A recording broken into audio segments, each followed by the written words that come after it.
Eskerrik asko, Legebiltzarburu Andrea, legebiltzarkideak, sailburua, egun on. Ultraeskuinak eta muturreko eskuinak ezarri nahi diguten marko reakzionarioa baino arriskutsuagoa da eta oso arriskutsua den marko bada zinez, boto galera baten beldurrez, hauen gorakadaren beldurrez, diskurso hauen penetrazio handiaren beldurrez, eta horren bueltan sortzen diren iritzi publikatuaren indarraren beldurrez, gainontzeko alderdiek gizarte demokratiko batean onargarriak ez diren posizioetara mugitu eta hauen diskursoak transversal onargarri bihurtzea. Esango nuke hori elkarbizitza terminoetan letala dela baita ere termino demokratikoetan eta handi egiten dituela diskurso reakzionario horiek. Eta horregatik da hain garrantzitsua gaurko eztabaida. 21 urte dira dakizuen bezala polizien oharretan ustezko delitu egileen eta atxilotuen jatorria ez dela aipatzen, giza eskubideetan, elkartasunean eta elkarrenganako errespetuaren bueltan kokatu dira gehiengoak gurean, eta horregatik debate publikoan onargarri arrazoizko posizioa izan da hori urtetan.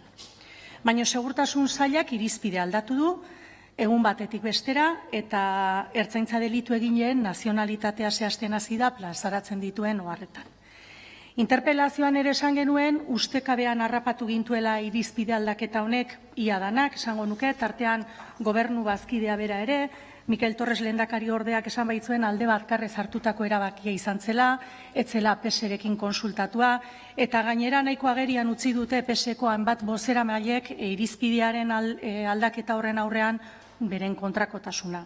Gaur ohikoa denez, gobernua sostengatzen duten taldeen emendakin bateratu bat ez egotea, emendakinik ez egotea, segurasko desadostasun horren isla ere bada.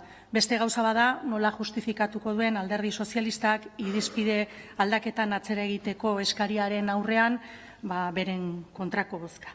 Edozein kasutan, EAJaren erabaki baten aurrean gaudela, nahiko argi geratzen da guzti honetan. Azaldu genuen bezala, erabat excepzionala den erabaki baten aurrean gaude, orain urtebete 2024ko abenduan justo kontrakoa defendatzen zuelako era irmo eta argian segurtasun sailak, eta uste dut merezi duela gogoratzea oso ondo azaltzen dituelako datu hauek ematearen ondorioak, eta ondorio horiek ez dira aldatu.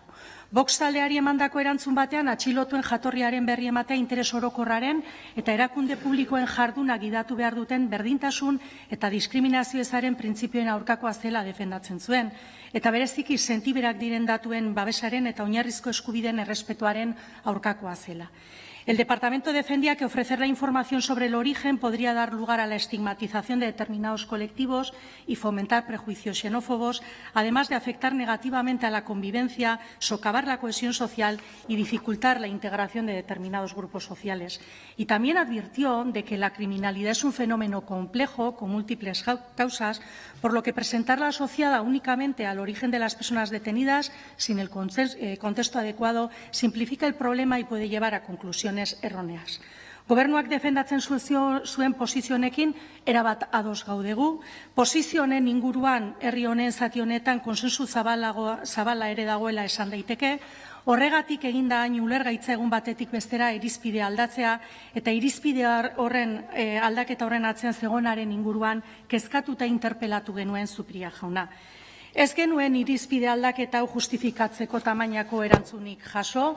Las explicaciones para justificar el cambio del criterio del señor Zupiria son cambiantes, de poca consistencia y diría que además bastante peligrosas políticamente.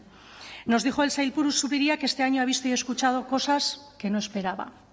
Esaten digu, kezkatzen duela PPk eta Voxek segurtasun gaia modu interesatuan erabiltzeko eskuartean izan dituzten argudioak, informazio eskariak eta komentarioak, eta ez omen zituen espero hedabide batzuetan ikusi dituen erabaki editorialak. Deigarria da, tamainako harridura, xok egoera hori, ze alderdi hauen posizioak historikoak dira, eta hedabide batzuen erabaki editorialak ere tradizio luzekoak izan dira. Azken urtetan eman den aldaketa bakarra da iritzi publikatu honen intensitatea, eta horrek termino elektoraletan batzuei nonbait sortzen dizuen beldurra. Sailburuak esan zigun, irizpide aldaketa hau ez omen dela PPk eta Voxen presio ikaragarriagatik hasieran esan bezala. Nik uste konturatu zela, afirmazio horrek suposatzen zuen akats politikoaz.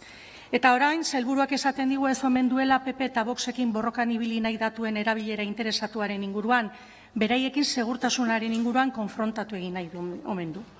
Pero ¿en qué ha ayudado este cambio de criterio a combatir la mentira o a convertir el discurso de PP y Vox o a confrontar con ellos en materia de seguridad? La realidad es de que desde que estos datos se han hecho públicos, lo que se ha conseguido es que se rompan los consensos. Nik ez dakit galdetuko nuke non geratzen den honekin migrazioaren euskal ituna, eta galdera sakona da. Se ha conseguido también que Santiago Abascal se felicite de que su presión les haya hecho cambiar de opinión y que redoblen la presión. Se ha conseguido que el PP se suba al carro, ahora nos vuelve a sacar el tema de la RGI, otro clásico. Y además lo que se ha conseguido es que algunos medios cuyas líneas editoriales preocupaban tanto al Sailburu saquen los datos como diciendo, ven, teníamos nosotros razón. ¿Y eso ha sido combatido por parte del departamento? No. Y también se ha conseguido que luego tengamos una legión de tertulianos que ahora defienden este cambio de posición como algo razonable. Tampoco, y ya lo decíamos en la interpelación, sirve decir ahora que este es un ejercicio de transparencia, como ha dicho el PNV, ¿no? Hace tiempo que sabemos que en estas cuestiones dato no mata relato, el terreno de juego no es neutral, está absolutamente mediatizado por ese discurso reaccionario, por las redes sociales y demás. Todos sabemos que la lectura de estos datos por parte de la derecha y de algunos medios de comunicación no se va a realizar desde la objetividad, que van a ser manipulados. Saben perfectamente que la ultraderecha no quiere transparencia, que quiere más material para seguir alimentando el discurso racista y xenófobo. Por tanto, este argumento no sirve y además es que lo estamos viendo en las sucesiones actividades de estos partidos, pues han seguido redoblando la presión. Luego también el Sailburu señaló que el departamento proporciona los datos y que luego ya es responsabilidad de los medios lo que se hace con ellos, ¿no? Como que se escurre un poco el bulto. Oiga, pues no. Como ya se señalaba en esa respuesta que se daba hace un año, las administraciones tienen que proteger datos especialmente sensibles y estos lo son. Y eso no es ocultar información ni ocultar datos, es proteger datos, que son dos cosas muy diferentes. Eta gero dago beste argumento bat erabili dela datu hauek integrazio prozesuak eta holakoak sustatzeko edo diseinatzeko erabiltzen direnarena. En fin, horrek ez du heldulekurik inondik inora. Y además nos dijo una cosa muy preocupante el Sailburu y nos dijo que igual el año que viene se arrepiente de haber dado este dato. Y eso es una gran irresponsabilidad. No se puede plantear cambios de este tipo, no se puede actuar en cuestiones de esta delicadeza de esta manera. Es totalmente irresponsable. Yo creo que demuestra la deriva que se está dando y seguramente da muchas pistas de lo que hay detrás de este cambio de criterio. Desde luego no existe una razón policial o de seguridad que justifique la decisión tomada, ni va a ayudar a reducir la tasa de delitos, ni a mejorar la percepción de la sociedad respecto a la seguridad, ni la migración. El origen de los detenidos raramente ofrece información relevante sobre el delito, tampoco ayuda a la víctima. Como señalaba Igor Marín en un artículo muy interesante de los muchos que se han escrito estas semanas en torno a este tema, señalar la procedencia solo hace que una conducta individual se convierta en un problema de seguridad y hace que se vinculen rápidamente una determinada nacionalidad con la delincuencia. Se refuerzan estereotipos negativos y se normaliza mirar a determinados grupos como sospechosos. Irizpide aldaketa honek ez du ezer konpontzen eta ateak irekitzen dizkio parez pare eskuin eta ultraeskuinaren manipulazioari. El propio vicelehendakari Torres manifestó que no le gusta la deriva del PNV dando alas a la extrema derecha con mensajes peligrosos, a nosotras tampoco. Eta asko dira irizpide aldaketa honen kontra altxatutako ahotsak. Aipatu genituen sos arrazakeria, arartakeoa, epaile demokratak, Baina gainera aste hauetan, EAJ saiatu da Gasteizeko udalera ere presioa eramaten, gai hau eramaten, PPrekin batera egin dio presio Gasteizeko PSeko alkateari, eta honek irmoki adierazi zuen bere kontrakotasuna. Iruña, Donostia eta Bilboko udalek ere ez dute irizpidea aldatzeko arrazoirik ikusi, eta Nafarroko gobernua ere neurri honen kontra azaldu da. Por eso la principal pregunta sigue siendo, después de esa interpelación, ¿qué intereses hay detrás de este cambio de criterio? ¿Qué intereses les llevan hoy a defender lo contrario de lo que ustedes defendían hace un año? ¿Y por qué ahora están vendiendo como aceptable, como necesario, algo que hasta ahora no era aceptable? ¿Cómo pueden defender ahora lo que era indefendible sin sonrojarse? Porque se ha cruzado una línea roja que era impensable hace un año. Y yo creo que las razones solo pueden ser los cálculos electorales.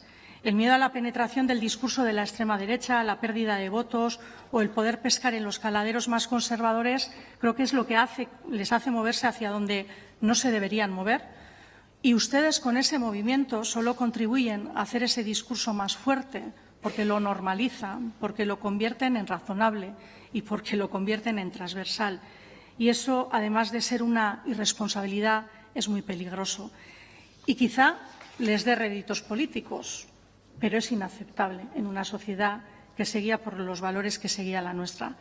La desinformación y el uso político del miedo, de la inseguridad que la ciudadanía percibe, fragmentan la convivencia y erosionan la democracia. Atzo Foessa txostenaren aurkezpenean izan itzan, oso aurkezpen potentea, oso aurkezpen interesantea politika publikoen diseinuan aritzen garen antzako. Esango nuke gainera dato argilunak eskaintzen dituna eta oso tentu zentzutekoa. Eta bertan asko miresten dudan profesional batek esan zuen gure herria dagoela inflexio puntu batean. Eta balantza joan daitekela alde batera edo bestera. Gure gizartea joan daitekela alde batera edo bestera. Eta horregatik da gai hau hain garrantzitsua. Zezuek, alderdi jeltzaleko kidek, duzuen indar politikoarekin, konsensuetatik atera eta arrazoizko egiten badezue mezu reakzionario hau, balantzak elkarbizitzaren austera eta demokraziaren igatzera aldera egingo du. Horregatik, urtebete pasa baino lehen, damuak etorri baino lehen, uste dut hausnartu egin beharko zenuketela, zuen erantzunkizunak asumitu, migrazioaren euskal itunean hartutako konpromisoak gogoratu eta atzera egin. Eskerrik asko. Eskerrik asko, Kortajarena anderea. Zuzenketak aurkeztu dituzten taldeetara pasatuz, Mistoa Sumar, Hernández jauna, zurea da hitza.